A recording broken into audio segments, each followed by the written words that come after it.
স্ক্রিনটা দেখা যাচ্ছে? হ্যাঁ স্যার।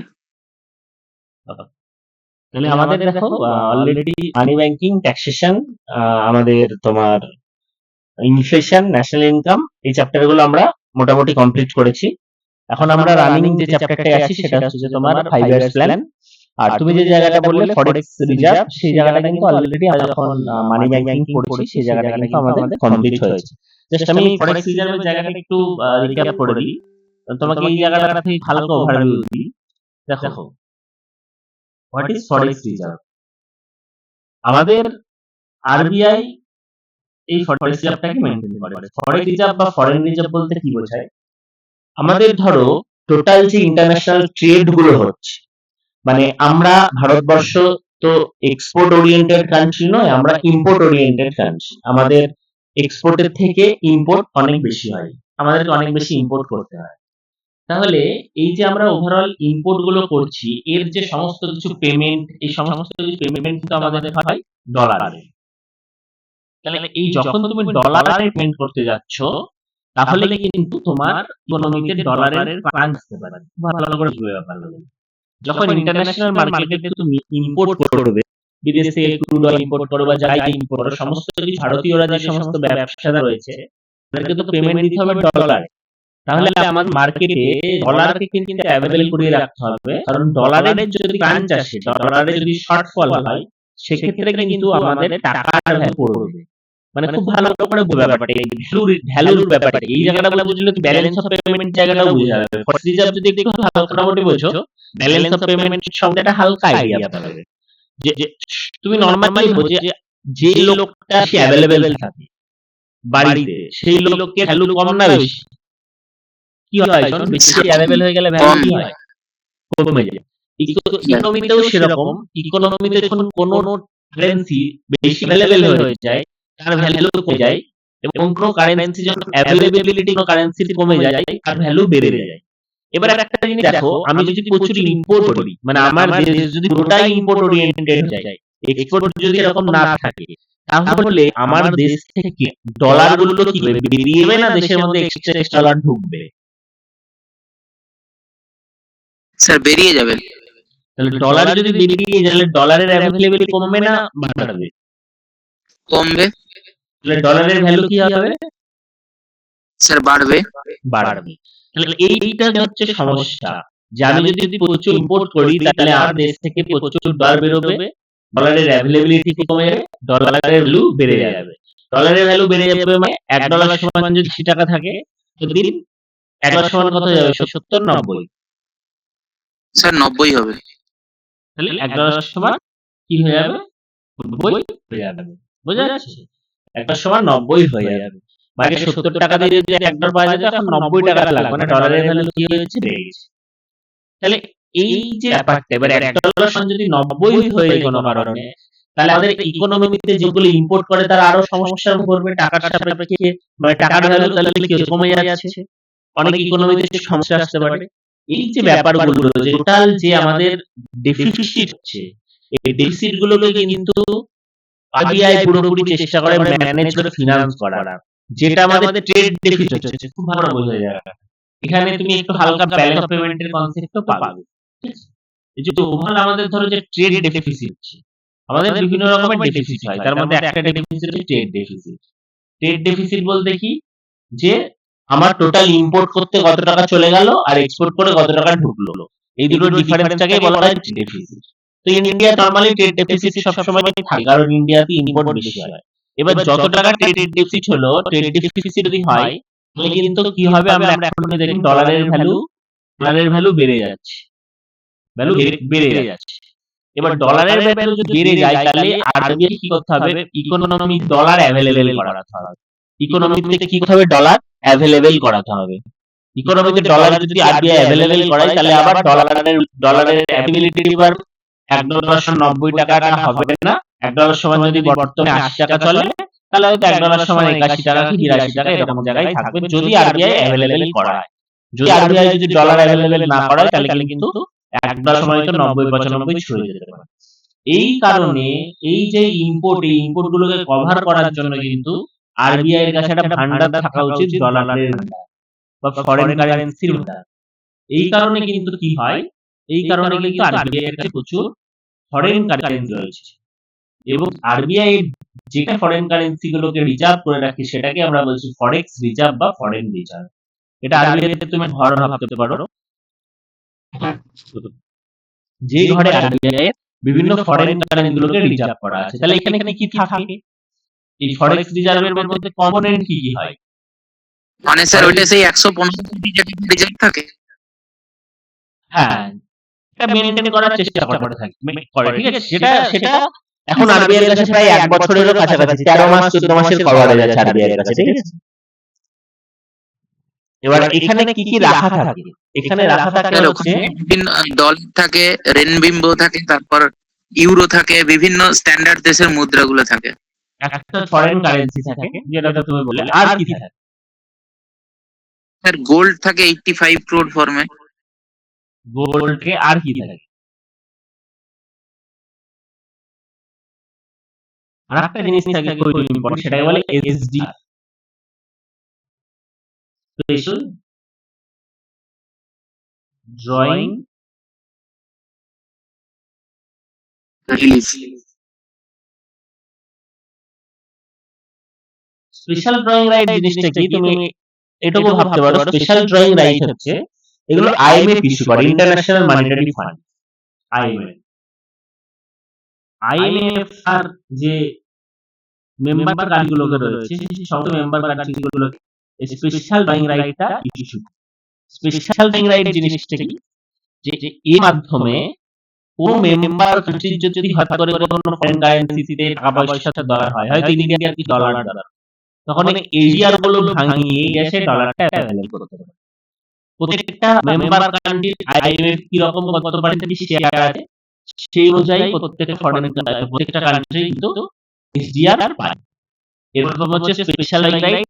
এখানে মনে রাখবে দুটো জিনিস, যে রিজার্ভ মানে এটা আমাদের ফরেক্স রিজার্ভের একটা পার্ট, আর এটা ইস্যু করে কি কোশ্চেনটার সময় দেয়, এটা ইস্যু করে মনে রাখবে আইএমএফ। এটাতে কি হবে, এটা রাইট, এটা একটা কাগজ রাইট। এইটার মাধ্যমে আমাদের যদি হুট করে কোনো ডলার বা কোনো ফরেন কারেন্সি দরকার হয়, যেখানে আইএমএফ যে সমস্ত ফরেন কারেন্সিতে ব্যবসা করে সেই সমস্ত ফরেন কারেন্সি দিয়ে আমরা কিন্তু আমাদের অ্যাভেলেবেল করাতে পারবো। মানে তোমাদের ডলার দরকার, এসডিআর ভাঙে আমরা ডলার অ্যাভেলেবেল করাতে পারবো। তো এটা হচ্ছে একটা স্পেশাল আইএমএফ এর টুল বলতে পারো। আরেকটা জিনিসও থাকে, তার নাম রিজার্ভ ট্যাঙ্ক। এটাও আইএমএফ এর একটা টুল, যে মেম্বার কান্ট্রি গুলো যারা রয়েছে তাদেরকে এই সমস্ত জিনিসগুলো দেওয়া থাকে। এটা আইএমএফ এর সুবিধা, এগুলো রিজার্ভ ট্যাঙ্ক।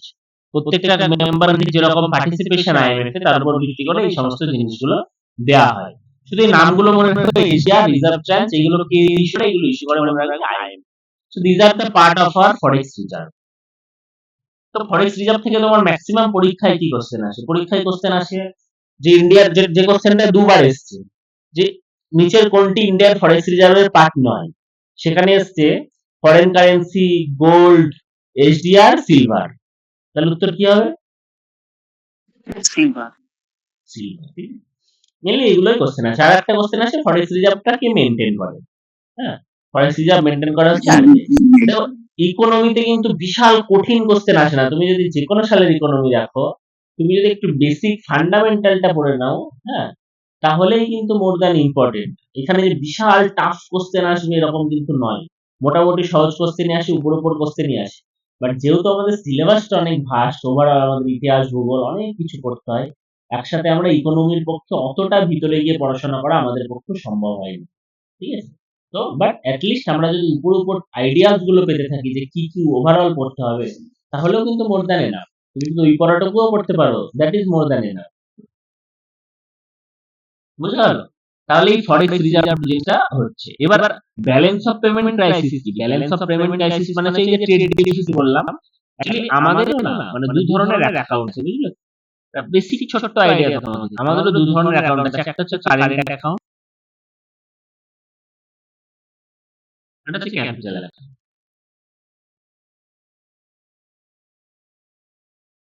কারেন্ট অ্যাকাউন্ট বলতে এগুলোতে ডে টু ডে ট্রানজাকশন, মানে এই যে ট্রেড হচ্ছে, হ্যাঁ, এই জিনিসগুলো আমি ডিটেইলসে পড়াবো। ট্রেড, আমরা যে ট্রেড করছি বিদেশের সাথে, বা বিদেশ থেকে টাকা ট্রান্সফার হচ্ছে, এই সমস্ত জিনিস আমাদের কিছু টাকা বেরোচ্ছে, কিছু টাকা ঢুকছে, তাই না? যেগুলো আমরা ইম্পোর্ট করছি আমাদের ডলার বেরিয়ে যাচ্ছে, যে এক্সপোর্ট করছি ডলার ঢুকছে, যে সমস্ত ভারতীয়রা বিদেশে আছে তারা রেমিটেন্স পাঠাচ্ছে সেটা ঢুকছে, সে সমস্ত বিদেশিরা ভারতে আছে তারা তাদের দেশে টাকা পাঠাচ্ছে সেটা বেরিয়ে যাচ্ছে। এই টোটাল বেরোনো ঢোকাতে টোটাল ওভারঅল যে টাকাটা আমাদের থাকলো বা যেটা ডেফিসিট হলো সেটাকেই বলা হবে কারেন্ট অ্যাকাউন্ট ডেফিসিট। ক্যাপিটাল বলতে কি?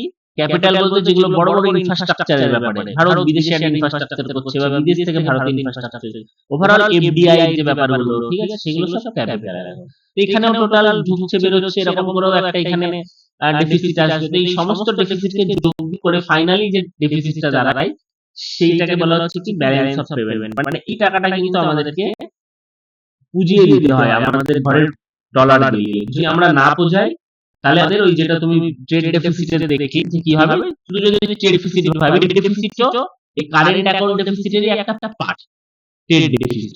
ট্রেড ডেফিসিটে যে দেখলে যে একবার সমান যখন তোমার 80 টাকা ছিল, তারপর আমরা প্রচুর ইম্পোর্ট করছিলাম, দেখলাম $1 তোমার 90 টাকা হয়ে গেছে, কারণ আমার ডলার বেরিয়ে যাচ্ছে ঘর থেকে। তো এই ব্যাপারগুলোকে হ্যান্ডেল করার জন্য আরবিআই কে মাঠে নামতে হয়, ডলার অ্যাভেলেবল করা হয়। তার মানে আমাদের ফিক্সড রিজার্ভে ওই অ্যাভেলেবল ডলারটা যে থাকে সবসময়, যদি না থাকে তাহলে আমরা এই ইম্পোর্ট গুলোকে কভার করতে পারবো না। বুঝা গেল? তো 1990-91 সালে কি হয়েছিল, আমাদের ফরেক্স রিজার্ভে মাত্র 15 দিন চালানোর মতো কভারেজ ছিল, 15 দিনের ইম্পোর্ট কভারেজ ছিল। তো তখন কিন্তু আমরা এই ব্যালেন্স অফ পেমেন্ট ক্রাইসিসে পড়ে গেছিলাম, আমাদের অ্যাভেলেবল আর ফরেক্স রিজার্ভে মালই ছিল না যেখান থেকে আমরা এই সিচুয়েশনটাকে হ্যান্ডেল করব। তো এইটা হচ্ছে গিয়ে তোমার সমস্যা।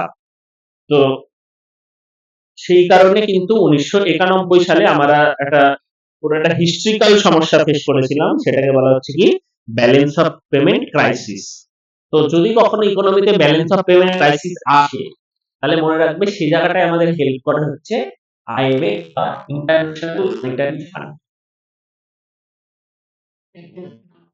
আইএমএফ এর কাজ হচ্ছে কোনো ইকোনমিক ক্রাইসিসের সময় হেল্প করা, ঠিক আছে, আর ওয়ার্ল্ড ব্যাংকের কাজ হচ্ছে ডেভেলপমেন্টাল পারপাসে হেল্প করা। দুটো সংস্থা আমাদের বড় বড় দুটো সংস্থা যারা মানিটারি রিলেটেড কাজ করে। তো তার মধ্যে একটা হচ্ছে আইএমএফ, ইন্টারন্যাশনাল মনিটারি ফান্ড, যার কাজ হচ্ছে কি তুমি যদি কোনো ইকোনমিক ক্রাইসিসে পড়ো তাহলে তোমাকে হেল্প করবে। আর একটা হচ্ছে ওয়ার্ল্ড ব্যাংক, যার কাজ কি তুমি যদি কোনো ডেভেলপমেন্টাল ওয়ার্ক করো তাহলে তোমাকে হেল্প। বোঝা গেল বেসিক আইডিয়াটা? তো এটাই হচ্ছে তোমার ব্যালেন্স অফ পেমেন্ট। ওই কারেন্ট অ্যাকাউন্টে কি কি কম্পোনেন্ট থাকে, ক্যাপিটাল অ্যাকাউন্টে কি কি কম্পোনেন্ট থাকে, সেটা যখন আমি ব্যালেন্স অফ পেমেন্ট চ্যাপ্টারটা পড়াবো তখন এই ডিটেইলস পড়াবো। বাট আজকে একটু বেসিক আইডিয়াটা পেলে ফরেক্স রিজার্ভ জিনিসটা কি, ট্রেড ডেফিসিট জিনিসটা কি, ঠিক আছে, সেখান থেকে ওভারঅল আমাদের কি করে ইম্পোর্ট কভারেজ গুলোকে ম্যানেজ করে। তো এটা গেল বেসিক জায়গাটা। এই কনসেপ্টটাও যদি তোমার থাকে তাহলে দেখবে তুমি বেশ কিছু এমসিকিউ পেয়ে যাচ্ছ। এইটুকু বোঝালো কি স্যার? হ্যাঁ স্যার। এই জায়গাগুলো একটু বাড়িতে দেখো, ফরেক্স রিজার্ভের জায়গাগুলো, ঠিক আছে। তাহলে আমরা আজ প্ল্যানিং এর নেক্সট জায়গাটা শুরু করছি। নবনীতা কোশ্চেন, তুমি তো কিছুটা মনে হয় তোমার অলরেডি পড়া আছে, তুমি তো নবনীতা শোনা যাচ্ছে কি? হ্যাঁ স্যার, শোনা যাচ্ছে না। আমার কোনো কোয়েশ্চেন নেই, আপনি যেটা করাবেন সেটাই করবো। এই ইকোনমিকে কি কিছুটা শিখতে করেছো? মানে তো তুমি তো একদম ফ্রেশার নও, মানে তোমার একটা দুটো ক্লাস শুনে যেমন মনে হলো কিছুটা অলরেডি আন্ডারস্ট্যান্ডিং হ্যাঁ হয়েছে। স্যার, আমি এই যেগুলো আমি বললাম সেগুলো কি বুঝতে পারলে? সেগুলো একদম নতুন ছিল আমার কাছে। না স্যার, আমি বুঝতে পেরেছি ওটা। ওকে, গুড, গ্রেট, ঠিক আছে। ওকে, চলো তাহলে এবার আমরা চলে আসছি আমাদের প্ল্যানিং এর জায়গাটা, যে জায়গাটা আমরা আজকের আমাদের টপিক। দ্যাটস 5 ইয়ার। তো দেখো, আমরা আগের দিন একটু বেসিক ফান্ডামেন্টাল একটা আলোচনা হয়েছে, আজকে আমরা একটু হিস্ট্রিক্যাল ব্যাকগ্রাউন্ড থেকে শুরু করে সমস্ত কিছু দেখব। এটা কি যে ইম্পর্টেন্ট কোশ্চেন গুলো আছে সেই জায়গাগুলো আমি একটু বেশি বেশি কভার করব। তো এখান থেকে কোশ্চেন গুলো আসে এই হিস্ট্রিক্যাল জায়গা থেকে, যে ভারতবর্ষের 5 ইয়ার প্ল্যানের যে কনসেপ্ট, সেটা আমরা কোন দেশ থেকে নিয়েছি, সেটা হচ্ছে সোভিয়েত রাশিয়া থেকে।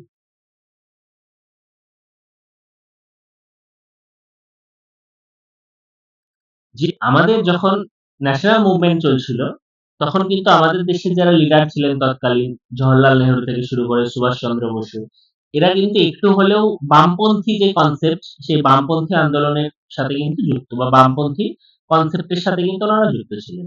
তো সুভাষচন্দ্র বসু, জওহরলাল নেহরু এরা কিন্তু দুজনেই সোভিয়েত রাশিয়ার যে বলশেভিক আন্দোলন, লেনিনের নেতৃত্বে যে আন্দোলন, এগুলো কিন্তু এনাদেরকে ইন্সপায়ার করেছিল, এবং এনারা কিন্তু সোভিয়েত রাশিয়ার সাথে যথেষ্ট টাচে ছিলেন।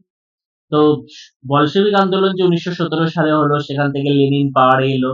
তারপর 1925 সাল থেকে কিন্তু সোভিয়েত রাশিয়া ওদের দেশে প্রথম 5 ইয়ার্স প্ল্যান চালু করলো। এটাকে গোস প্ল্যান বলা হয়, ঠিক আছে? প্রথমে একটা 5 ইয়ার্স প্ল্যান ওরা চালু করলো। 5 ইয়ার্স প্ল্যান কি? 5 ইয়ার্স প্ল্যান হচ্ছে আগামী 5 বছর ওই দেশটা পার্টিকুলার কোন কোন সেক্টরে কি কি কাজ করবে তার একটা ডিটেইলস রূপরেখা সেখানে তৈরি করা হয়। তো এটাই হচ্ছে 5 ইয়ার্স প্ল্যান। তো পরবর্তীকালে ইন্ডিয়াও কিন্তু সোভিয়েত রাশিয়ার এই কনসেপ্টটাকে নিজেরা অ্যাকোয়ার করলো, এবং আমাদের ভারতবর্ষের ইকোনমিতেও কিন্তু 5 ইয়ার্স প্ল্যান চালু হলো। তো প্রশ্ন আসে যে 5 ইয়ার্স প্ল্যান ভারতবর্ষ কোন দেশ থেকে এই কনসেপ্টটা গ্রহণ করে? তাহলে এই উত্তরটা অবশ্যই মনে রাখতে হবে যে ভারতবর্ষ এটা গ্রহণ করে সোভিয়েত রাশিয়া থেকে, ঠিক আছে? সোভিয়েত রাশিয়া থেকে। এরপর এখান থেকে আর যে 2-4টি খুব ইম্পর্টেন্ট কনসেপ্ট 5 ইয়ার্স প্ল্যানে, সেটা হচ্ছে 5 ইয়ার্স প্ল্যানের যে ব্যাকগ্রাউন্ড বা ওভারঅল আমাদের প্ল্যানিং এর যে ব্যাকগ্রাউন্ড, ঠিক আছে? যে ভারতবর্ষের যে প্ল্যানিং কনসেপ্ট, হ্যাঁ, এই যে কনসেপ্ট, এটা কিন্তু প্রথম আমরা যদি কারোর বইয়ে পাই, তার নাম হচ্ছে এম বিশ্বেশ্বরাইয়া। এম বিশ্বেশ্বরাইয়া তিনি কি বলেছিলেন? এম বিশ্বেশ্বরাইয়া তিনি কে ছিলেন? হ্যাঁ, তিনি ছিলেন হচ্ছে যে আমাদের যে মাইসোরের দিওয়ান ছিলেন, একজন সিভিল ইঞ্জিনিয়ার, ঠিক আছে? এবং তিনি কিন্তু প্রথম ভারতবর্ষের প্ল্যানিং এর জন্য the economic planning of India বলে একটা বই লেখেন 1934 সালে। এই কোশ্চেন গুলো কিন্তু খুবই ইম্পর্টেন্ট।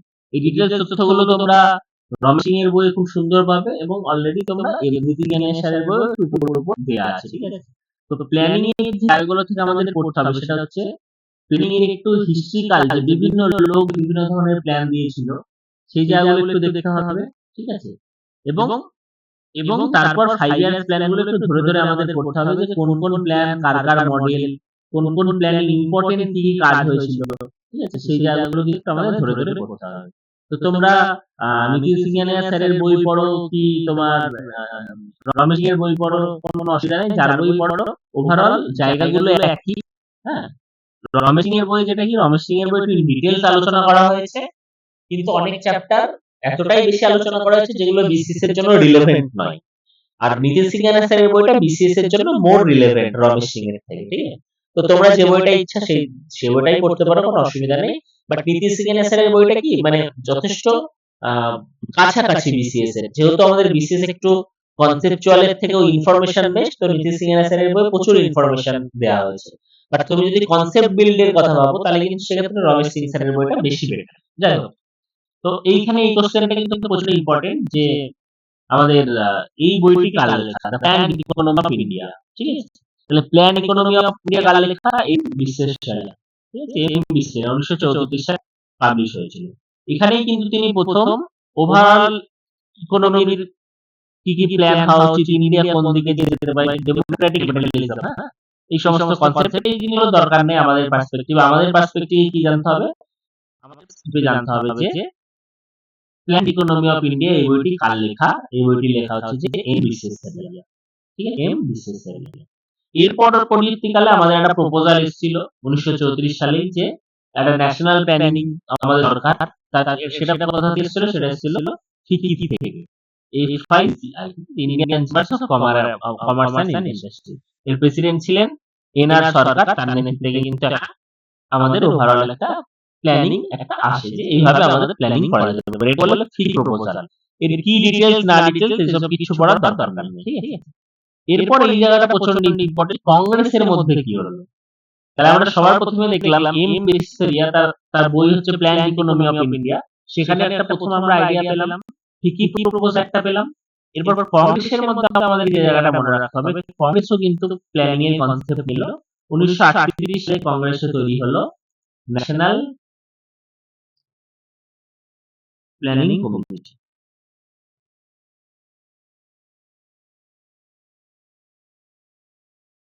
এবং কার উদ্যোগে তৈরি হলো? উদ্যোগ হলো সুভাষচন্দ্র বসুর উদ্যোগে। সুভাষচন্দ্র বসুর উদ্যোগে কিন্তু আমাদের ন্যাশনাল প্ল্যানিং কমিটি তৈরি হলো, ঠিক আছে। এবং এর প্রথম চেয়ারম্যান কে হলেন? প্রথম চেয়ারম্যান হলেন জে.এল. নেহেরু, জওহরলাল নেহেরু, ঠিক আছে। তাহলে এই জায়গা থেকে আমাদের এই ইম্পর্টেন্ট জায়গাগুলো মনে রাখতে হবে যে কংগ্রেসের মধ্যে কি হচ্ছে। কংগ্রেসের মধ্যে কিন্তু প্রথম ন্যাশনাল প্ল্যানিং কমিটি 1938 সালে ন্যাশনাল প্ল্যানিং কমিটি তৈরি হচ্ছে। কার উদ্যোগে তৈরি হচ্ছে? সুভাষচন্দ্র বসুর উদ্যোগে তৈরি হচ্ছে। এবং এনার চেয়ারম্যান কে হচ্ছে? এনার চেয়ারম্যান হচ্ছেন যে আমাদের জওহরলাল নেহেরু, ঠিক আছে। এবং এরপর আমাদের ন্যাশনাল প্ল্যানিং কমিটি তাদের বিভিন্ন লেখাপত্র দেবে। কংগ্রেসের মধ্যে পরবর্তীতে বিভিন্ন কমিটিগুলো তৈরি হবে। Post war reconstruction committee, consulate committee of economics, এগুলো পরীক্ষার পার্সপেক্টিভে একদমই ইম্পর্টেন্ট নয়। বাট এই সমস্ত কমিটির রেকমেন্ডেশন সমস্ত জিনিস এক জায়গায় নিয়ে এসে আলটিমেটলি কিন্তু 1950 সালের 1 মার্চ তৈরি হয় আমাদের planning commission. That is very important, ঠিক আছে। তাহলে কংগ্রেসের মধ্যে কি হচ্ছে? কংগ্রেসের মধ্যে ন্যাশনাল প্ল্যানিং কমিটি তৈরি হচ্ছে 1938 সালে। পরবর্তীকালে কিন্তু আরো বেশ কিছু কমিটি তৈরি হচ্ছে এবং আলটিমেটলি সমস্ত কমিটির রেকমেন্ডেশন এবং সমস্ত কিছু এক জায়গায় হয়ে 1950 সালের 1 March, that is very important, planning commission কিন্তু আমাদের আসছে।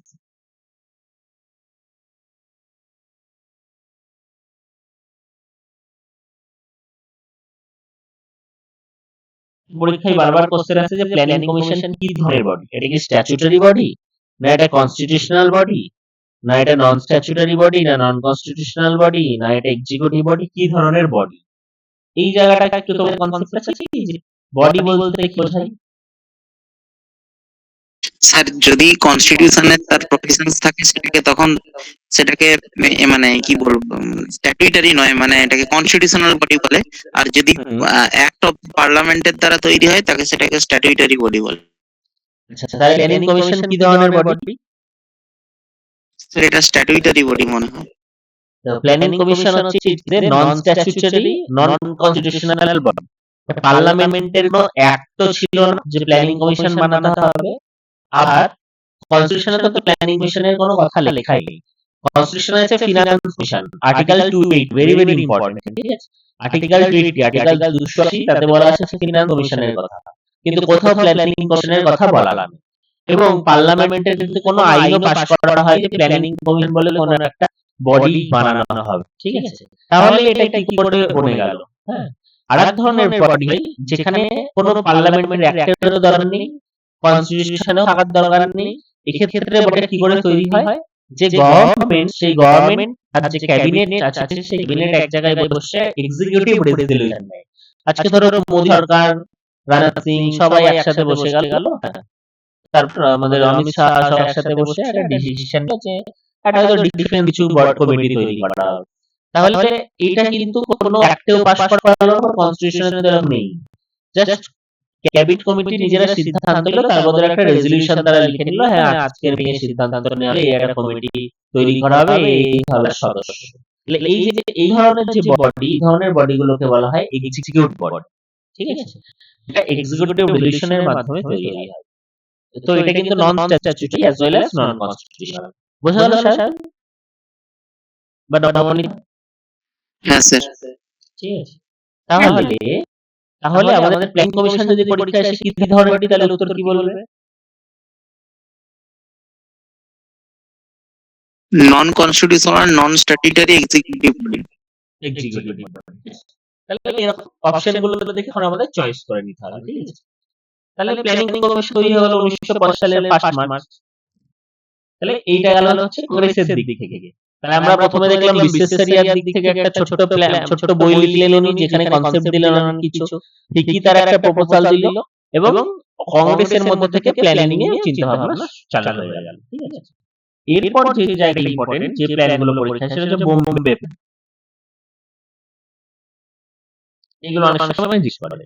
আমাদের তৎকালীন যে বিখ্যাত ইন্ডাস্ট্রিয়ালিস্টরা ছিলেন ভারতবর্ষে, ঠিক আছে, বিখ্যাত ইন্ডাস্ট্রিয়ালিস্টরা ছিলেন, তারা কিন্তু এই বোম্বে প্ল্যান দিয়েছে।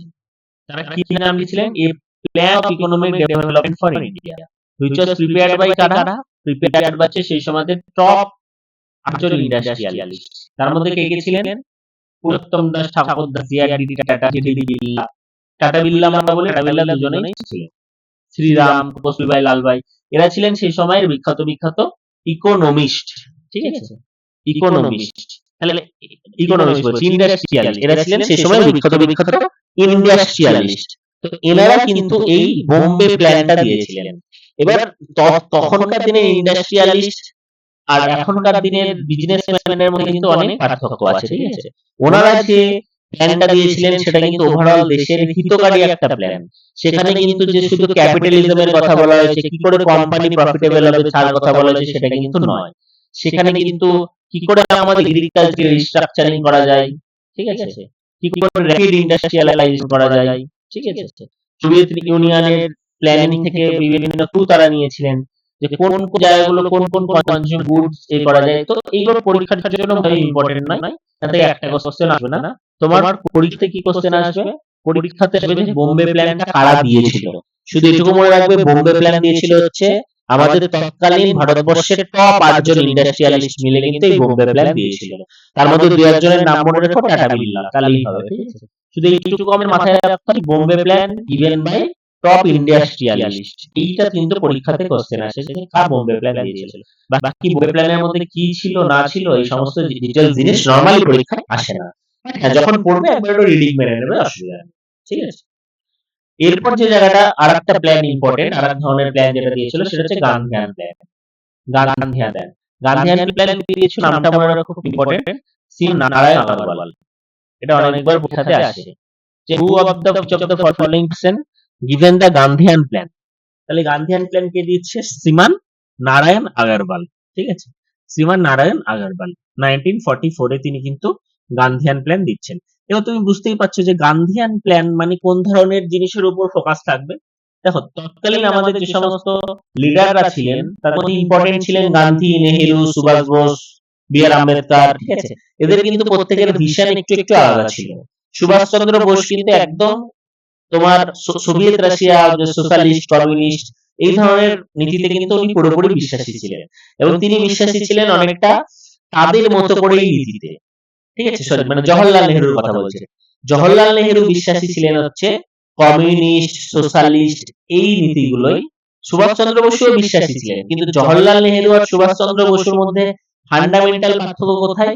সুভাষচন্দ্র বসু এই ধরনের নীতিগুলোর মধ্যে একটা ইন্ডিয়ানাইজেশন ঢোকাতে চেয়েছিলেন, একটা দেশীয় ব্যাপার ঢোকাতে চেয়েছিলেন, এবং তার এই নীতিটা পুরোপুরি বিদেশের কপি পেস্ট ছিল না। সেখানে তার ইন্ডিয়ান পার্সপেক্টিভে কি রকম কি চেঞ্জেস হওয়া উচিত এরকম প্রচুর চিন্তা ভাবনা ছিল। বাট জওহরলাল নেহরুর ক্ষেত্রে ছিল অনেকটা উনি ওনাদের জিনিসগুলোকে কপি করতে চেয়েছিলেন এখানে, ঠিক আছে? অনেকটা ওই রকম ব্যাপারটাকে এখানে লাগু করতে চেয়েছিলেন। বাট সুভাষচন্দ্র বসু তার মধ্যে একটা হিউজ পরিমাণ ইন্ডিয়ানাইজেশন ঢুকিয়ে দিয়েছিলেন। ওই কারণে সুভাষচন্দ্র বসুর নীতি কিন্তু পুরোপুরি কমিউনিস্ট বা সোশ্যালিস্ট এরকম পুরোপুরি বলা যায় না। আর আমাদের গান্ধীজির নীতি কি ছিল? গান্ধীজির যে ইকোনমিক নীতি ছিল, গান্ধীজির ইকোনমিক নীতিতে গান্ধীজি কিন্তু কখনোই মডার্ন ইন্ডাস্ট্রির উপর জোর দেননি। তার কিন্তু কখনোই কনসেপ্ট ছিল না যে কিছু কিছু শহর থাকবে, সেই শহরে বিগ ইন্ডাস্ট্রি থাকবে, আশপাশে প্রচুর গ্রাম থাকবে, গ্রাম থেকে মানুষ শহরে গিয়ে কাজ করবে, এরকম এইসব কিন্তু গান্ধীজি কখনোই চাইতেন না। গান্ধীজি যেটা নীতি ছিল যে প্রত্যেকটা গ্রাম, মানে এত বড় বড় মডার্ন ইন্ডাস্ট্রি দরকার নেই, আমার প্রত্যেকটা গ্রাম একটা স্বয়ং সম্পূর্ণ গ্রাম হবে। গান্ধীজি বলতেন রাম রাজ্য। রাম রাজ্য বলতে ছোট প্রত্যেকটা রাজ্য সে স্বয়ং সম্পূর্ণ হবে। মানে ধরো একটা ছোট্ট গ্রাম আছে, সেই গ্রামে কিছু লোক চাষবাস করবে, সেই গ্রামে মাস্টার মশাই থাকবে, সেই গ্রামে সেলুন থাকবে, মানুষের প্রয়োজনীয় সমস্ত কিছু সেই গ্রামে উৎপন্ন হবে, চাল কল গম কল সব সেই গ্রামেই থাকবে। মানে গ্রামটা স্বয়ং সম্পূর্ণ হবে, তাকে কারোর উপর ডিপেন্ড করতে হবে না যে ওই শহর থেকে কখন মাল আসবে আর আমি খাবো। হ্যাঁ, বাস। তো এইরকম জায়গাটাই ডিপেন্ডেন্সিটা থাকবে না, এটা ছিল গান্ধীজির কনসেপ্ট। গান্ধীজি এই কারণে কটেজ ইন্ডাস্ট্রি, এগ্রিকালচার এই ধরনের জিনিসগুলোর উপর প্রচন্ড বেশি জোর দিতেন। হ্যাঁ, কোঅপারেটিভ সোসাইটি, কোঅপারেটিভ ব্যাপার স্যাপার, পঞ্চায়েত, এইগুলো কিন্তু জোর ছিল। এবং এই গান্ধীজির এই নীতি যে directive principle of state policy, তার আর্টিকেল 40 তে পঞ্চায়েত সিস্টেমটা কিন্তু গান্ধীজির এই কনসেপ্ট থেকে এসেছে, ঠিক আছে? যে আমাদের ডিপিএসপি, তোমরা যখন কনস্টিটিউশন যদি পড়ো তাহলে দেখবে ডিপিএসপি কে আবার ভাগ করা হচ্ছে। তার মধ্যে একটা হচ্ছে গান্ধীয়ান পলিসি, যে গান্ধীয়ান থট কোনগুলো, ডিপিএসপি এর কোনগুলো গান্ধীয়ান থট। তো ওই গান্ধীর পলিসিটা বুঝতে পারলেই কোনগুলো গান্ধীর থট বুঝতে পারবে। গান্ধীয়ান পলিসি হচ্ছে এই বড় বড় ইন্ডাস্ট্রি দরকার নেই। আজকের দিনে যে টাটা, বিড়লা, বিরাট বিরাট ইন্ডাস্ট্রি সব দাঁড়িয়ে আছে শহরের বুকে, হ্যাঁ, আর গ্রামগুলো খাখা করছে। গান্ধীজি বলেছিলেন এরকম দরকার নেই। আলটিমেট উন্নত হতে গেলে প্রত্যেকটা গ্রামকে উন্নত হতে হবে। মডার্ন ইন্ডাস্ট্রি অনেক পরে হবে, আগে স্লোলি গ্রামগুলো উন্নত হবে। এইটা ছিল গান্ধীজির নীতি। আর নেহেরুর নীতি ছিল যে না, নেহেরু বলেছিল না মডার্ন ইন্ডাস্ট্রি, যে ওয়ার্ল্ড ইউএসএ আমেরিকা থেকে শুরু করে তোমার ফরেন যত কান্ট্রিজ গুলো রয়েছে, ইউকে, সবাই বিশাল এগিয়ে যাচ্ছে, তাদের প্রচুর গ্রোথ হচ্ছে, কারণ তারা মডার্ন ইন্ডাস্ট্রি নিয়ে এসছে, সেখানে বড় বড় ছাপা কল, বড় বড় কল কারখানা। তো নেহেরু বলেছিল আমাদের ভারতেও এই সমস্ত করতে হবে, প্রচুর মডার্ন ইন্ডাস্ট্রি নিয়ে আসতে হবে, ঠিক আছে। তো এইগুলো হচ্ছে কিছু ইকোনমিক্যাল পার্সপেক্টিভের পার্থক্য। তো গান্ধিয়ান যে প্ল্যান, তো গান্ধিয়ান প্ল্যানটা দিলেন হচ্ছে শ্রীমান নারায়ণ আগরওয়াল, ঠিক আছে। বোম্বে প্ল্যানের পরে আমরা দেখলাম কি গান্ধিয়ান প্ল্যান। গান্ধী প্ল্যান কে দিচ্ছেন?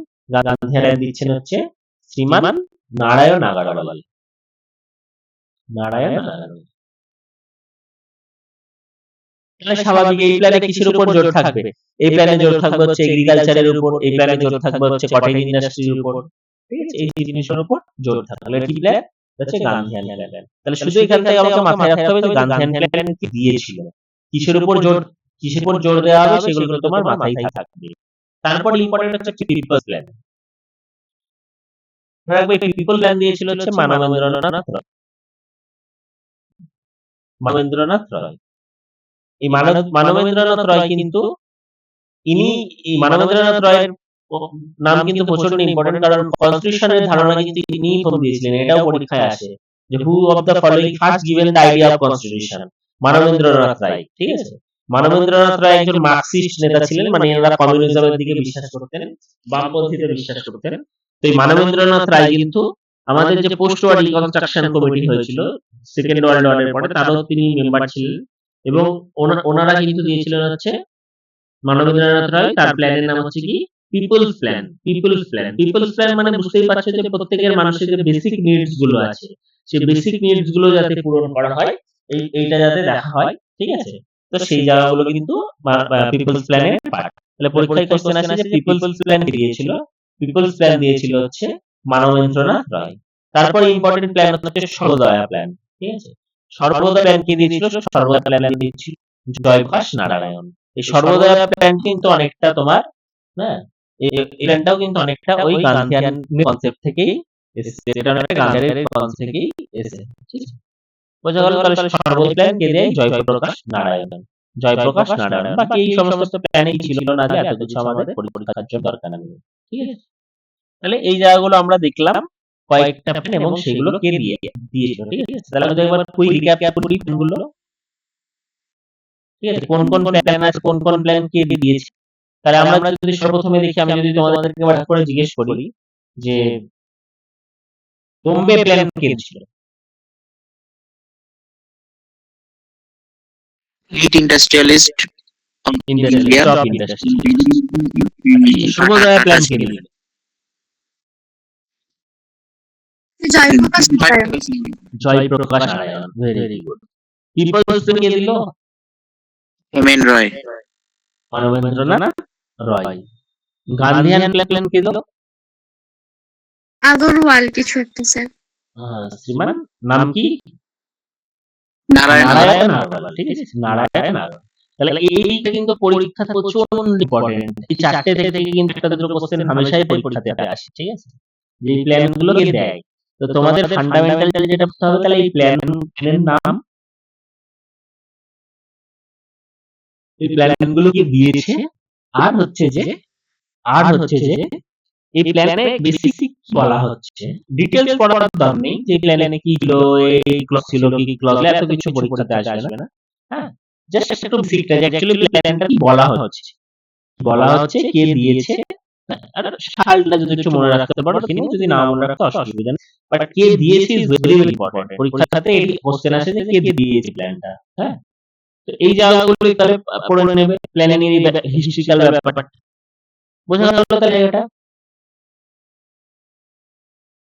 আর একটা জায়গায় একটু মনে রাখতে হবে, প্ল্যানিং এর আমরা যে যদি ভাগ, প্ল্যানকে আমরা অনেকভাবে ভাগ করতে পারি, ঠিক আছে। কিরকম ভাগ? একটা ভাগ হচ্ছে ইম্পারেটিভ প্ল্যান, এটা আগের দিন আমি একটু বলেছিলাম, ইম্পারেটিভ প্ল্যান আর ইন্ডিকেটিভ প্ল্যান। এটা জানা আছে এই দুটোর মধ্যে কি পার্থক্য, কি জিনিসটা? কেউ একটু মানে নামটা শুনে একটু ধারণা করতে পারছো কি?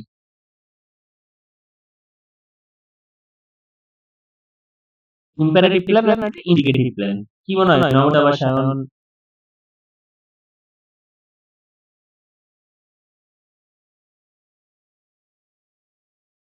তখন স্যার কিছু মনে ধারণা করতে যাচ্ছে না? পারছি না।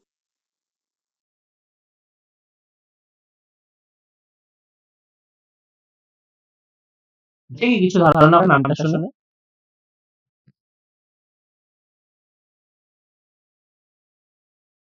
শোনা যাচ্ছে তো ভাই? আছে শোনা যাচ্ছে। দেখো ইম্পেরিয়ালিজম মানে কি? ইম্পেরিয়ালিজম মানে সাম্রাজ্যবাদ। সাম্রাজ্যবাদ।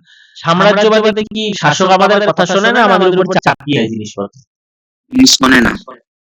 শোনে না, চাপিয়ে দেয়। ইম্পারেটিভ প্ল্যান মানে সেই প্ল্যানটা যে প্ল্যানটা আমাদের উপর চাপিয়ে দেওয়া হবে, যে প্ল্যান জনগণের মতামত, জনগণের কনসেপ্ট সবকিছুই নেওয়া হবে না, ঠিক আছে? জাস্ট আমাদের উপর চাপিয়ে দেওয়া হবে। মানে আমাদের তো ধরো স্ট্রাকচার, গভর্নমেন্টের তো ফেডারেল স্ট্রাকচার, সবার উপরে সেন্ট্রাল গভর্নমেন্ট আছে, তার নিচে স্টেট গভর্নমেন্ট আছে, তার নিচে বিভিন্ন লোকাল বডিজ গুলো আছে। এবার মেইনলি তো প্ল্যানিং এর কাজকর্মগুলো করে হচ্ছে তোমার সেন্ট্রাল গভর্নমেন্ট। টোটাল যে ফিনান্সিয়াল কমিশন আছে, ফিনান্স কমিশন, তাদের থেকে টাকা পয়সা আসে না আসে, সেখান থেকে ধরো প্ল্যানিংটা টোটাল করা, এই সমস্ত মেইন জায়গাটা সেন্ট্রাল গভর্নমেন্টই। এই সেন্ট্রাল গভর্নমেন্ট যে আমাদের কারোর কথা না শুনে আমাদের উপর একটা প্ল্যান বানিয়ে চাপিয়ে দেয়, সেই ধরনের প্ল্যানকে আমরা বলবো ইম্পারেটিভ প্ল্যান। যেখানে আগে আমাদের কি ভালো হবে না মন্দ হবে আমাদের সাথে কোনো ডিসকাশন নেই, কোনো অ্যানালাইসিস নেই, সেটা চাপিয়ে দেওয়া প্ল্যান। সেই ধরনের প্ল্যান গুলো কি বলা হবে? ইম্পারেটিভ প্ল্যান, যেখানে ক্লজ বাই ক্লজ লেখা থাকবে যে এই সেক্টরে তোমাকে এত পার্সেন্ট এই অ্যাচিভ করতে হবে, করতে হবে, করতে হবে, সমস্ত details clause by clause with values লেখা থাকবে। এই ধরনের প্ল্যানগুলোকে বলা হবে imperative plan. But indicative plan যেখানে আমাদেরকে খবরের একটা ডিরেকশন দেবে, যেখানে সেন্ট্রাল গভর্নমেন্ট দিশা দেখাবে যে তোমাকে আর্টিফিশিয়াল ইন্টেলিজেন্স সেক্টরে কিন্তু এবার এই আগামী 5 বছর কাজকর্ম করতে হবে, উন্নত করতে হবে। বাকি স্টেট গভর্নমেন্ট থেকেও প্রচন্ড ভ্যালুয়েশন নেওয়া হবে, ঠিক আছে? সবাই মিলেমিশে একটা কাজ করা হবে। গভর্নমেন্ট কিন্তু দিশা দেখাবে, ইন্ডিকেট করবে ইন্ডিকেটিভ প্ল্যানে। এটাই গেল বেসিক ফারাক ইম্পারেটিভ প্ল্যান আর ইন্ডিকেটিভ প্ল্যানের মধ্যে, ঠিক আছে? তাহলে ভারতবর্ষে কোন ধরনের প্ল্যান চালু আছে কি মনে হয়? ইম্পারেটিভ না ইন্ডিকেটিভ? ইন্ডিকেটিভ। ভারতবর্ষে ইন্ডিকেটিভ প্ল্যান চালু আছে, ঠিক আছে? আমাদের কিন্তু পুরো রকম চাপিয়ে দেওয়া যায় না। যখন প্ল্যানিং করা হয় তার আগে কিন্তু অনেক ধরনের মিটিং, ডিসকাশন, সমস্ত স্টেটের সাথে সমস্ত কিছু করেই তারপর প্ল্যানিংটা করা হয় এবং প্ল্যানিং এর একটা দিশা নির্দেশ করা হয়, ঠিক আছে? তো এই কারণে ভারতবর্ষের প্ল্যান হচ্ছে ইন্ডিকেটিভ প্ল্যান। বোঝাতে পারলে এই জায়গাটা তাহলে ইম্পারেটিভ প্ল্যান, ইন্ডিকেটিভ প্ল্যান। এছাড়াও প্ল্যানকে আরেকটা কনসেপ্টে ভাগ করা যায়, সেটা হচ্ছে অ্যানুয়াল প্ল্যান, মানে যে প্ল্যানটা প্রতি বছর বছর নেওয়া হয়, ঠিক আছে? একটা হচ্ছে ফিক্সড প্ল্যান। ফিক্সড প্ল্যান মানে সেটা আমরা নির্দিষ্ট কিছু বছরের জন্য নেব, সেটা 3 বছর হতে পারে, 5 বছর হতে পারে, 8 বছর হতে পারে, বাট এটাকে বলা হচ্ছে fixed plan. 5 years plan fixed প্ল্যানের একটা উদাহরণ। তাহলে একটা হচ্ছে যে আমার কি দেখলাম, একটা আমি দেখলাম হচ্ছে ফিক্সড প্ল্যান, একটা দেখলাম হচ্ছে অ্যানুয়াল প্ল্যান, ঠিক আছে? অ্যানুয়াল প্ল্যান আর ফিক্সড প্ল্যান। আরেকটা যেটা প্ল্যান হয় সেটা হচ্ছে পার্সপেক্টিভ প্ল্যান, যেটা আমরা একটা লং টার্ম ভিশন বলি, ঠিক আছে? আমরা কি দেখছি, কি ধরনের প্ল্যান হচ্ছে আমাদের? অ্যানুয়াল প্ল্যান, ফিক্সড প্ল্যান আর পার্সপেক্টিভ প্ল্যান। যেখানে আমাদের এই 3 ধরনের কনসেপ্টই থাকে, সেই ধরনের প্ল্যানটাকে বলা হয় রোলিং প্ল্যান। মানে যে রোলিং প্ল্যান যদি করা হয় তার মধ্যে একটা অ্যানুয়াল প্ল্যান থাকবে, তার মধ্যে ফিক্সড প্ল্যান থাকবে, তাতে অ্যাজ ওয়েল অ্যাজ পার্সপেক্টিভ প্ল্যানও থাকবে। সেই প্ল্যানটাকে বলা হচ্ছে রোলিং প্ল্যান, মানে প্ল্যানটা গড়ে যাচ্ছে। ফিক্সড প্ল্যানের মতো প্ল্যানটা ফিক্স না 4-5 বছরের জন্য, পরিস্থিতি অনুযায়ী প্ল্যানটা গড়িয়ে যাবে, চেঞ্জ করবে নিজেকে। অ্যানুয়াল প্ল্যান তো মাত্র 1 বছরের, আর পার্সপেক্টিভ প্ল্যান তো লং টার্ম। রোলিং প্ল্যানের মধ্যে সমস্ত জিনিসগুলোই থাকবে, ঠিক আছে? সেটা হচ্ছে রোলিং প্ল্যান। তাহলে এইগুলো হচ্ছে প্ল্যানের সময় অনুযায়ী প্ল্যানের কিছু ফারাক। প্ল্যানকে আরেকটা ভাবে ভাগ করা হয় সেন্ট্রালাইজড প্ল্যান আর ডিসেন্ট্রালাইজড প্ল্যান। সেন্ট্রালাইজড প্ল্যান মানে অনেকটা যেখানে আমাদের একদম সেন্ট্রাল যে জায়গা, যেখান থেকে প্ল্যান হবে তাদের কথাই পুরো শুনতে হবে, গ্রাউন্ড লেভেলের কথা শোনা হবে না, ঠিক আছে? উপর থেকে নিচে নামবে, এটাকে বলে টপ ডাউন অ্যাপ্রোচ, সেটা হচ্ছে সেন্ট্রালাইজড প্ল্যান। আর ডিসেন্ট্রালাইজড প্ল্যান মানে যেখানে ডিসেন্ট্রালাইজড হবে, লোকালি বিভিন্ন ধরনের প্ল্যান হবে, তারপর সেখান থেকে আলটিমেট প্ল্যানটা বানানো হবে। এটা হচ্ছে বটম টু আপ অ্যাপ্রোচ। তাহলে এই জায়গাগুলো আছে, ঠিক আছে? এই জায়গা আমাদের আছে ইম্পর্টেন্ট জায়গা। রিজিওনাল প্ল্যান কি? যেখানে আমাদের লোকালি পার্টিকুলার কোনো রিজিয়নের ডেভেলপমেন্টের জন্য প্ল্যানিং করা হবে, দিস রিজিওনাল প্ল্যান। হ্যাঁ, রিজিওনাল প্ল্যান উদাহরণ কি? যে টেমস ভ্যালি অথরিটি, টিভি, সেখান থেকে নেওয়া হচ্ছে আমাদের দামোদর ভ্যালি, হ্যাঁ, দামোদর ভ্যালি ডিভিসি যেটা দামোদর ভ্যালি কর্পোরেশন, সেগুলো কিন্তু রিজিওনাল প্ল্যানিং এর হ্যাঁ। তো এই সমস্ত ব্যাপারগুলো কিন্তু রয়েছে। তাহলে আমাদের এইরকম করে প্ল্যানিং এর কি কি ভাগ হতে পারে সেই জায়গাগুলো কিন্তু আমাদের বেসিক দেখতে হবে। তো তাহলে এই জায়গাগুলো একটা আমরা দেখে নিলাম। তাহলে ভারতবর্ষে চালু আছে ইন্ডিকেটিভ প্ল্যান, এটা আমরা বুঝে নিলাম। এরপর শুরু হবে আমাদের বিভিন্ন যে প্ল্যান গুলো রয়েছে সেই সমস্ত প্ল্যান ক্রোনোলজি গুলো এবং প্রত্যেকটা প্ল্যান কোন প্ল্যানে কি হয়েছে সেই জায়গাগুলো কিন্তু একটু প্রচন্ড আমাদের ইম্পর্টেন্ট। হ্যাঁ, সেই জায়গাগুলো কিন্তু প্রচন্ড আমাদের ইম্পর্টেন্ট, সেই জায়গাগুলো একটু দেখে নিতে হবে। প্ল্যানিং কেন করি আমরা, এই সমস্ত জিনিসগুলো কনসেপচুয়াল জিনিস, সেলফ রিলায়েন্স এর জন্য, ঠিক আছে, আমাদের মডার্নাইজেশন, এই সমস্ত জিনিসগুলো দরকার, আমরা সেই কারণে কিন্তু প্ল্যানিং করি। প্ল্যানিং কমিশনের কাজ কি, প্ল্যানিং কমিশনে কারা আছে না আছে, এই সমস্ত জিনিসগুলো জাস্ট চোখ বোলানো, ডিটেইলস দরকার নাই। প্ল্যানিং কমিশনের ফাংশন এই ডিটেইলস দরকার নেই, ঠিক আছে। আমাদের কিন্তু এরপর ক্লাসটা হবে হচ্ছে একদম প্রপার যে আমাদের প্ল্যানিং গুলো রয়েছে, first plan, second plan, third plan, এইটার ইম্পর্টেন্ট জিনিস ন্যাশনাল ডেভেলপমেন্ট কাউন্সিল। দেখো আমাদের প্ল্যানিং কমিশন যেটা করবে, হ্যাঁ, প্ল্যানিং কমিশন তো প্ল্যানটা বানাবে, কিন্তু এই প্ল্যানটাকে অ্যাপ্রুভ করার দায়িত্ব কিন্তু হচ্ছে ন্যাশনাল প্ল্যানিং কমিশনের। ন্যাশনাল প্ল্যানিং কমিশন কিন্তু 6 আগস্ট 1952 সালে তৈরি করা হয়, ঠিক আছে, 6 আগস্ট 1952 সালে তৈরি করা হয়। এর মেম্বার কিন্তু সমস্ত চিফ মিনিস্টাররা আছে এবং প্রাইম মিনিস্টার আছে। তো সমস্ত চিফ মিনিস্টার একসাথে এসে কিন্তু এই আমাদের ওভারঅল যে প্ল্যানিংটা তৈরি করা হলো, যেটা প্ল্যানিং কমিশন ডিটেইলস করলো, তার অ্যাপ্রুভালের দায়িত্ব কিন্তু হচ্ছে এনডিসি। কারণ এনডিসি কিন্তু ভেরি ভেরি ইম্পর্টেন্ট। এনডিসি কি করবে, এনডিসি কিন্তু আমাদের ওভারঅল যে জায়গাটা রয়েছে, ওভারঅল যে প্ল্যানিংটা রয়েছে সেটাকে অ্যাপ্রুভাল দেবে হচ্ছে এনডিসি, এবং এনডিসির মেম্বার কারা থাকবে, অবশ্যই সমস্ত রাজ্যের চিফ মিনিস্টাররা কিন্তু এনডিসির মেম্বার থাকবে। বোঝা গেল? তাহলে এই গেল হচ্ছে আমাদের ব্যাকগ্রাউন্ড। এবার আমাদের প্ল্যানটা যদি শুরু হয়, আমাদের প্রথম প্ল্যান কিন্তু শুরু হচ্ছে 1951 থেকে 56 সাল, এবং এই প্ল্যানে আমরা কিসের উপর টার্গেট রাখছি? এই প্ল্যানে কিন্তু আমরা টার্গেট রাখছি হচ্ছে যে ওভারঅল যাতে আমাদের জাস্ট আমরা স্বাধীনতা তখন পেয়েছি, তাহলে স্বাধীনতা পাওয়ার সদ্য স্বাধীনতা পাওয়ার পরে পরে আমাদের কি করতে হবে? সদ্য স্বাধীনতা পাওয়ার পরে কিন্তু আমাদের ওভারঅল ইকোনমিটা কি করে উন্নত দিকে যায় সেই চিন্তা ভাবনা কিন্তু করতে হবে। আমি তোমাকে দৃষ্টি আইসের লিংক পাঠিয়ে দেবো, এখানে একটু তথ্য ভিত্তিক আছে, এই জায়গাটা থেকে একটু দেখে নিতে পারো ওভারঅল জায়গাটা, ঠিক আছে। ফার্স্ট 5 ইয়ার প্ল্যান যেটা ইম্পর্টেন্ট জায়গা, সেটা হচ্ছে first 5 year plan based on which model? First 5 year plan is based on Harrod Domar model. এটা প্রচন্ড ইম্পর্টেন্ট একটা কোশ্চেন। এবং এই ফার্স্ট 5 ইয়ার প্ল্যানের সময়তেই কিন্তু আমাদের যে আইআইটিস গুলো রয়েছে, এই আইআইটিস গুলো কিন্তু ফার্স্ট 5 ইয়ার প্ল্যানের সময়তেই তৈরি করা হয়। এবং এখানে কিন্তু এগ্রিকালচার সেক্টরের উন্নতি করা, বিভিন্ন বাঁধ ইরিগেশনের উন্নতি করা, ঠিক আছে, এই সমস্ত জায়গাগুলো কিন্তু চেষ্টা করা হয়, ঠিক আছে। তো এটা হচ্ছে ফার্স্ট 5 ইয়ার প্ল্যান সম্বন্ধে বেসিক তথ্যগুলো একটু মনে রাখতে হবে। এই যেগুলো আছে টার্গেট গ্রোথ কত, অ্যাচিভ গ্রোথ কত, এই জিনিসগুলো ফালতু লাভ নেই, হ্যাঁ, এই জিনিসগুলো মনেও থাকবে না, আর পরীক্ষা হলে এই কেসগুলো আসেও খুব কম, আর আসলেও তোমার গোলাবে, ঠিক আছে, কত মুশকিল।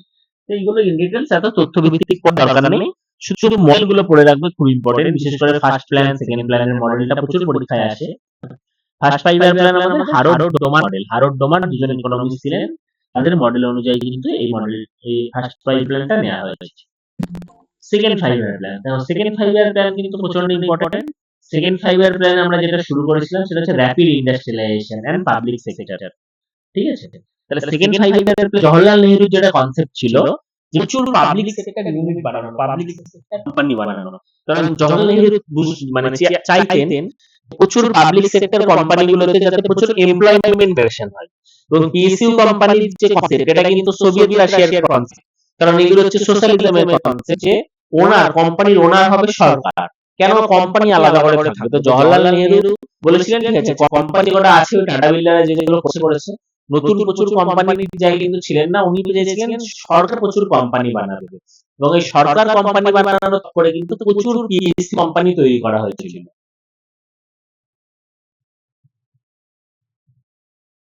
তখন লোন নিয়ে ধার করে অনেক পিএসইউ কোম্পানি কিন্তু সরকার নিয়েছে। পিএসইউ কোম্পানির ফুল ফর্ম কি? Public sector unit. PSU company কাকে বলবো? যে সমস্ত কোম্পানিতে সরকারের শেয়ার, যে সমস্ত কোম্পানিতে সরকার শেয়ার মোর দ্যান 50% থাকে, সেই ধরনের কোম্পানিগুলোকে বলা হয় পিএসইউ কোম্পানি, ঠিক আছে। সেই ধরনের কোম্পানিগুলোকে কি বলা হয়? পিএসইউ কোম্পানি, ঠিক আছে। প্রচন্ড ইম্পর্টেন্ট কিন্তু এই জায়গাটা।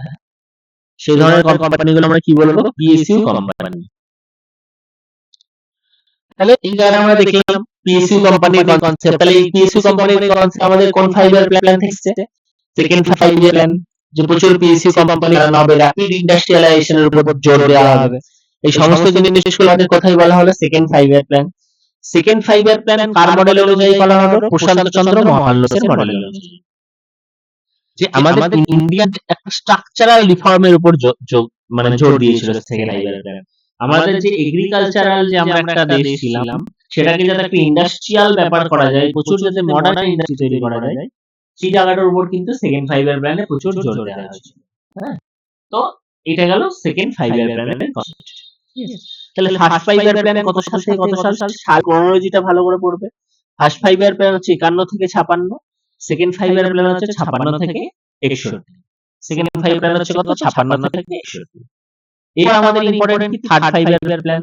থার্ড 5 ইয়ার প্ল্যান কি হবে তাহলে? তারপরের 5 বছর 61 থেকে 66, 61 থেকে 66।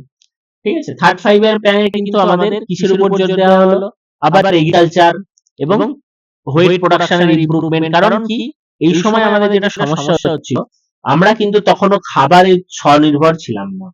We are not self sufficient in food, so we are dependent on USA. USA থেকে কিন্তু প্রচুর গম আসতো এবং সেই গমের উপর ডিপেন্ড করে কিন্তু আমাদের প্রচুর খেতে হতো। তো ইন্ডিয়া কিন্তু সেই সময় চেয়েছিল যে না, ফুড সিকিউরিটি বা ফুডে যাতে আমরা সেলফ সাফিসিয়েন্ট হয়।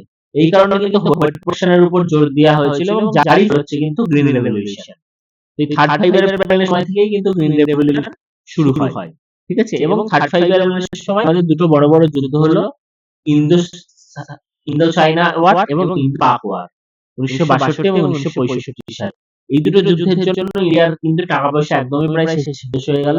এই কারণে তার পরবর্তী বছর কিন্তু আর কোনো রকম প্ল্যান ঠিকঠাক ভাবে 5 ইয়ার প্ল্যান নেওয়া গেল না, পরবর্তী যে 5 ইয়ার প্ল্যান। তাহলে দেখো 1961 থেকে 66, পরের 5 ইয়ার প্ল্যানটা হওয়ার কথা 66 থেকে 71, কিন্তু সেটা কিন্তু হলো না। তার বদলে আমাদের কি হলো? 66 থেকে 67, 67 থেকে 68 এবং 68 থেকে 69, তিনটে অ্যানুয়াল প্ল্যান হলো। ঠিক আছে, এটা গেল থার্ড ইয়ার প্ল্যান শেষ। তারপরে অ্যানুয়াল প্ল্যান তিনটে। তাহলে 69 এর পরে আবার ফোর্থ 5 ইয়ার প্ল্যান হচ্ছে। ফোর্থ 5 ইয়ার প্ল্যানের সময় আমাদের প্রধানমন্ত্রী হিসাবে ইন্দিরা গান্ধী চলে এসেছেন। তাহলে ইন্দিরা গান্ধী প্রাইম মিনিস্টারশিপে ফোর্থ 5 ইয়ার প্ল্যান এলো কত সাল? সাল খুব ইম্পর্টেন্ট, 1969 থেকে 1974 সাল। 1969 থেকে 74 সাল। এইখানে মনে রাখবে এটা কিন্তু কনসেপ্ট ছিল, এটা গাডগিল ফর্মুলার উপর ডিপেন্ডেন্ট ছিল, বেসড অন গাডগিল ফর্মুলা। এটা কিসের উপর এমফাসিস করেছিল? এটা এমফাসিস করেছিল growth with stability and progress towards self reliance. যে আমাদের স্টেবিলিটি, যে আমাদের ইকোনমিতে স্টেবিলিটি আনতে হবে, গ্রোথ উইথ স্টেবিলিটি, মানে আমাদের ইকোনমি উন্নয়ন করবে কিন্তু যাতে উন্নয়ন আবার স্টেবল থাকে। ঠিক আছে, আমি আমার প্রচুর আয় বাড়াতে গিয়ে এমন ভাবে ইকোনমিকে সাজালাম যে আয় আমার কিছু পারলো, কিন্তু দেখা যাচ্ছে ওভার পুরো ডাউন দ্য লাইন ইকোনমি পুরো ধ্বংস হয়ে গেছে। তো এরকম না, গ্রোথ হবে কিন্তু উইথ স্টেবিলিটি থাকবে এবং সেলফ রিলায়েন্স, যাতে আমরা নিজেদের উপর নিজেরা ডিপেন্ডেন্ট থাকি, মানে ইন্ডিপেন্ডেন্ট হয়ে একটা অন্য দেশের উপর যাতে আমাদেরকে ডিপেন্ডেন্সি না রাখতে হয়। তো সেলফ রিলায়েন্স এটা অ্যাচিভ করার কিন্তু প্ল্যান। ঠিক আছে, তাহলে এটা কোথায় হলো? Fourth 5 year plan. Fifth 5 year plan প্রচন্ড ইম্পর্টেন্ট। ফিফথ 5 ইয়ার প্ল্যান কত সাল ইনিশিয়াল করা হয়েছিল? 1974 থেকে 79। তো 78 কিন্তু ফিফথ 5 ইয়ার প্ল্যান শেষ হয়ে যাবে, কারণ 77 আমরা দেখব একটা জনতা গভর্নমেন্ট এবার পাওয়ারে আসে।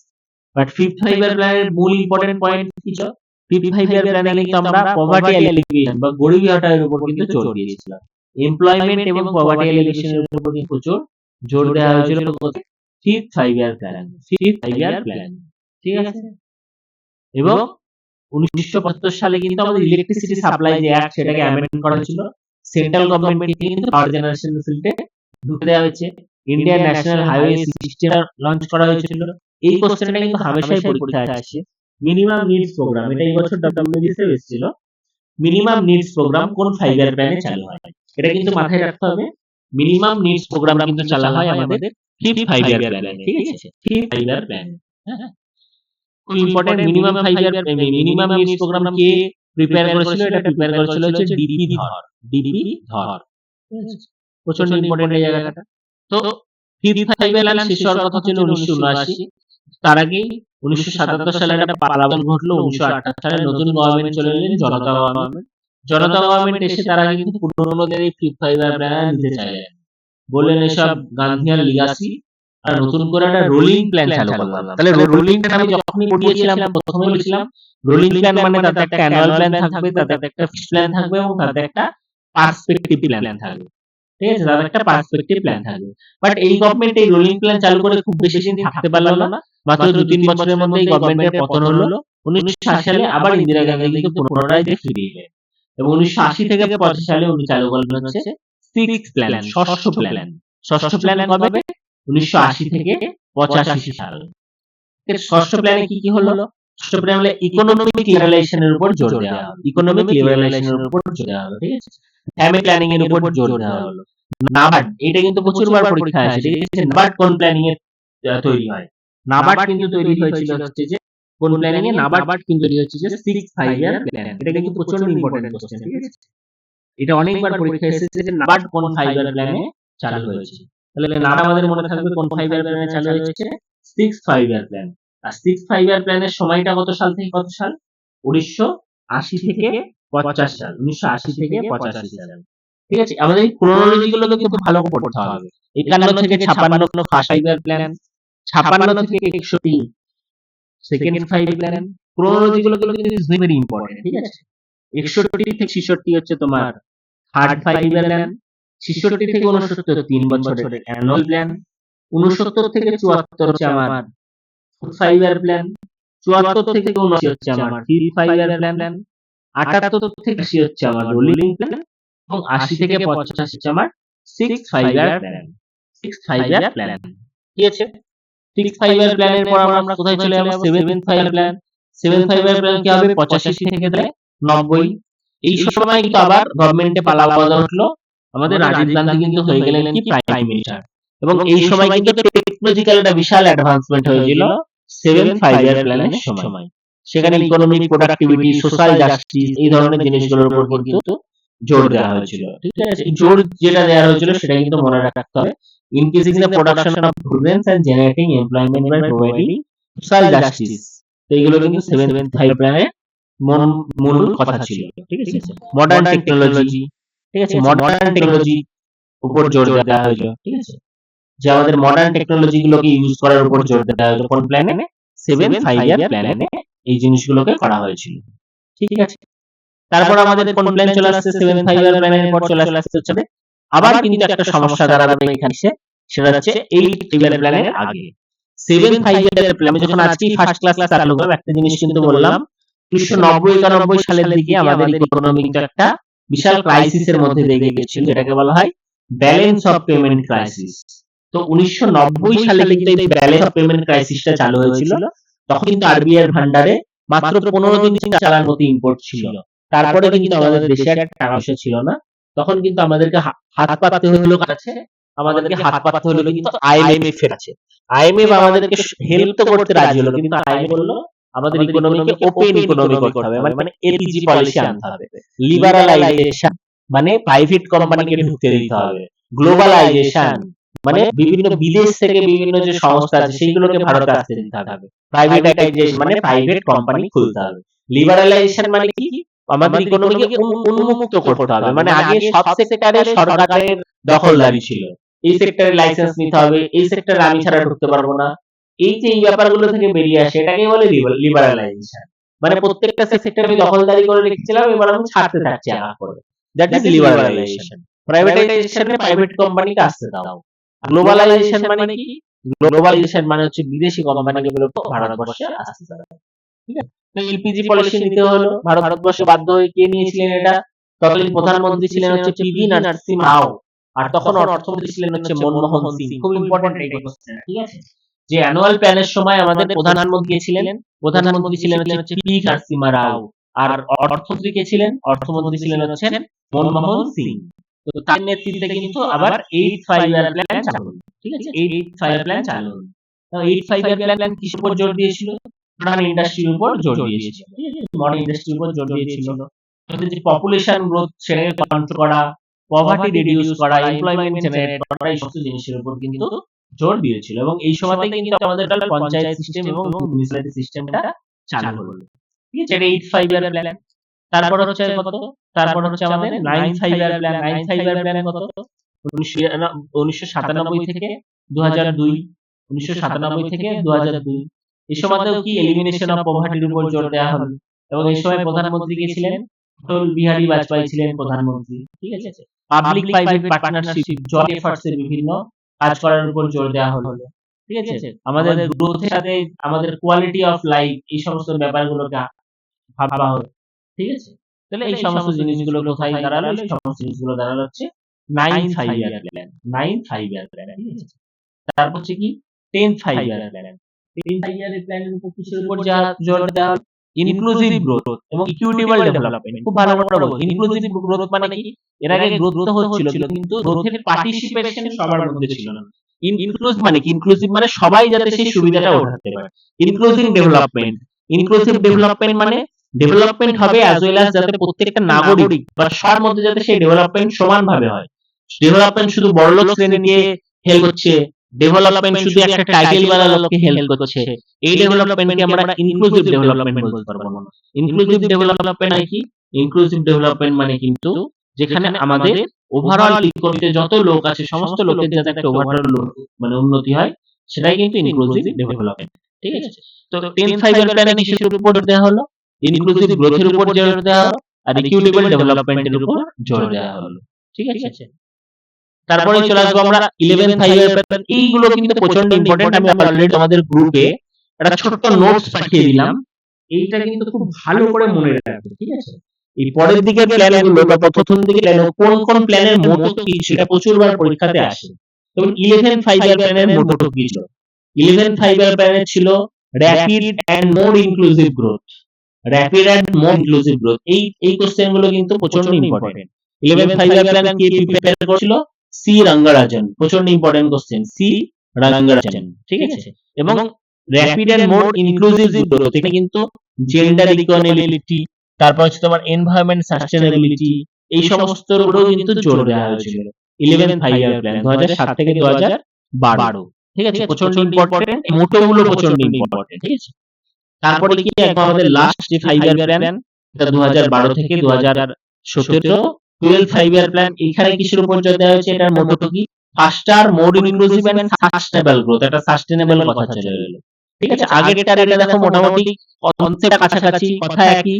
এটা হচ্ছে rapid and more inclusive growth, এখানে মোর ইনক্লুসিভ কথাটা আছে, র‍্যাপিডের জায়গায় আছে এক্সট্রা একটা সাস্টেনেবল কথা এসেছে। তো এটা হচ্ছে 12 5 প্ল্যান। এই মোটোগুলো কিন্তু পরীক্ষায় হামেশাই দেয়, এই বছরের বিসিএস থেকে কিন্তু একটা দুটো কোশ্চেন এই মোটো থেকে এসেছে, যে এই 5 প্ল্যানের মোটো কি ছিল। সবগুলো আসে না, যেগুলো আসে আমি তো তোমাদের গ্রুপে দিয়ে দিলাম যে কোন কোন 5 প্ল্যান মোটো কি। যেমন self reliant and self generating economy, এটা হচ্ছে থার্ড 5 প্ল্যান মোটো। গ্রুপটা খুললেই মোটোগুলো কিন্তু পেয়ে যাবে যে কোন কোন 5 প্ল্যানের মোটো কি ছিল। তাহলে 12 5 প্ল্যান চললো 2012 থেকে 2017 সাল অবধি, কিন্তু তারপরে দেখা যাচ্ছে 2014 সালে মোদি গভর্নমেন্ট এসে এই যে প্ল্যানিং কমিশন, এই কনসেপ্টটাই মোদি গভর্নমেন্ট তুলে দিল। তারপরে 2015 1 জানুয়ারি থেকে উনি চালু করে দিলেন হচ্ছে নীতি আয়োগ। নীতি আয়োগ যারা প্ল্যানিং কমিশনের মতোই করে, কিন্তু এদের ধরন অনেক রকম আলাদা। নীতি আয়োগ আর প্ল্যান কমিশনের মধ্যে কি পার্থক্য না পার্থক্য, এগুলো আমরা এবার নেক্সট ক্লাসে পড়বো। আজকে আমরা ওভারঅল প্ল্যানিং এর ব্যাকগ্রাউন্ড কি, প্ল্যানিং এর হিস্ট্রি এবং প্ল্যান গুলো কি কি আছে যাগুলো বললাম, এই যে টোটাল 12টা প্ল্যান, তাদের যেটা মাথায় রাখতে হবে, প্রত্যেকটা প্ল্যানের সাল কিন্তু একদম সুস্থ করে নিতে হবে। কি করে ক্রোনোলজিটা এগোচ্ছে মুখস্থ করা খুব সহজ। ম্যাক্সিমাম প্ল্যানই 5 বছর 5 বছর হয়েছিল, মাঝখানে 2-1 বার সমস্যা আছে, এই সমস্যার জায়গাগুলো একটু পড়ে নিতে হবে। ঠিক আছে, তাহলে এই জায়গাটা গেল হচ্ছে যে আমাদের ওভারঅল 5 প্ল্যানের ক্রোনোলজির জায়গাটা, এবং কোন কোন 5 প্ল্যানের মোটো ছিল প্রচন্ড ইম্পর্টেন্ট। এটা আমি অলরেডি গ্রুপে পাঠিয়ে দিলাম তোমাদের। মোটোগুলো তো ভালো করে মনে রাখবে যে কোন কোন 5 প্ল্যানের মোটো কি ছিল, এটা কিন্তু সেই পরীক্ষায়। ঠিক আছে, তাহলে এই সমস্ত জায়গাগুলো কিন্তু আমাদের একটু পড়াশোনা করে নিতে হবে। আর বাকি প্ল্যানিং এর হিস্ট্রি, সমস্ত হিস্ট্রির জায়গাটা তো আমরা মোটামুটি পড়াশোনা করেছি। পরের দিন আমরা দেখে নেব নীতি আয়োগের যে ব্যাপারটা আছে, নীতি আয়োগের সাথে প্ল্যানিং কমিশনের কিরকম রিলেশন, কি করতে হয় না করতে হয়, এই সমস্ত জায়গাটা আমরা নেক্সট ক্লাসে দেখে নেব। আর বর্তমানে নীতি আয়োগ কি করে কাজ করছে না করছে, সমস্ত জায়গাটা আমরা দেখে নেব। আজকের ক্লাসে আমরা ওভারঅল প্ল্যানিং এর যে টোটাল জায়গাটা, সেই জায়গাটা কমপ্লিট করলাম। এইটুকু বুঝতে কারোর কোথাও অসুবিধা বা কিছু সমস্যা কারোর যদি কোনো জায়গায় কিছু সমস্যা বা কিছু অসুবিধা থেকে থাকে তারা কিন্তু জানাও। ওখানে আমরা দেখলাম কি ওভারঅল যে 12টা প্ল্যান তার ক্রোনোলজি দেখলাম, কোন কোন প্ল্যানের মূল মোটো কি কি ছিল সেটা গ্রুপে একটা নোটস পাঠিয়ে দিয়েছি, সেটা সেটা দেখে নিও। ঠিক আছে, কারোর কোনো জায়গায় যদি ডাউট থাকে সে জায়গায় জানাতে পারো।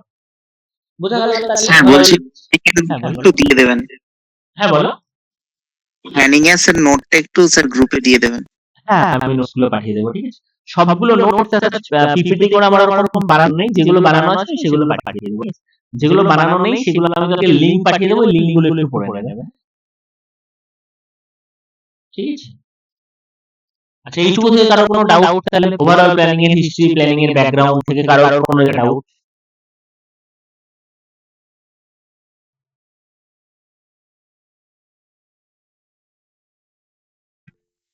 তাহলে কারো যদি